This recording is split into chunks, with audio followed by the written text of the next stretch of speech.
100 గొంతులు లేస్తున్నటువంటి పరిస్థితి. గంటలు గంటలు వాళ్ళు గొప్పలు చెప్పుకోవడానికి మాట్లాడితే వాళ్ళు ఇష్టారాజ్యంగా మాట్లాడొచ్చు, కానీ మేము ప్రజల సమస్యలను ఉన్న వాస్తవాన్ని మాట్లాడితే మాత్రం మా యొక్క గొంతులు నొక్కుతున్నటువంటి పరిస్థితి కనబడతా ఉంది.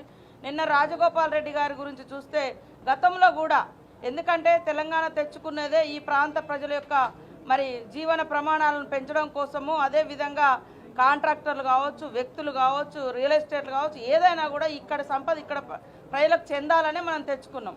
కానీ ఇక్కడ జరుగుతున్నది ఎట్లా జరుగుతుంది అనేటువంటి విషయాన్ని, అదేవిధంగా ఇరిగేషన్లో జరుగుతున్నటువంటి దోపిడీని వారు మాట్లాడితే ఆయనను కావాలని కాంట్రాక్టర్ అని ఇరిటేట్ చేసే విధంగా ఇవాళ కొంతమంది ఇదే అసెంబ్లీలో విద్యను వ్యాపారంగా చేస్తున్నటువంటి వాళ్ళు ఉన్నారు, మంత్రులు ఉన్నారు, ఎమ్మెల్సీలు ఉన్నారు, ఎంపీలు ఉన్నారు.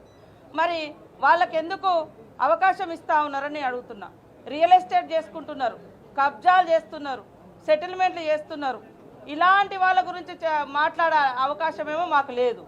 కేవలం ఆయన ఎప్పటి నుంచో ఆ వృత్తిలో ఉండి ఆ పని, ఆయన ఎమ్మెల్యేగా ఉండి కూడా ఆయన ఆ సాల్వెన్స్ కూడా లేకుండా బయటకు వచ్చినటువంటి పరిస్థితి.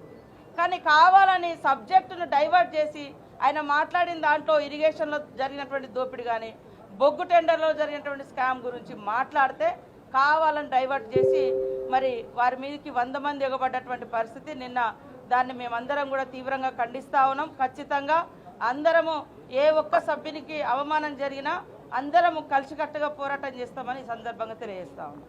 హాయ్ ఫ్రెండ్స్, మా టుడే టుమారో యూట్యూబ్ ఛానల్ చూస్తున్నందుకు చాలా థ్యాంక్స్. మరిన్ని లేటెస్ట్ వీడియోస్ కోసం వెంటనే సబ్స్క్రైబ్ చేయండి. అలాగే ఈ బెల్ ని కూడా రింగ్ చేసేయండి. మా నోటిఫికేషన్స్ అన్ని మీ మొబైల్లో వస్తాయి.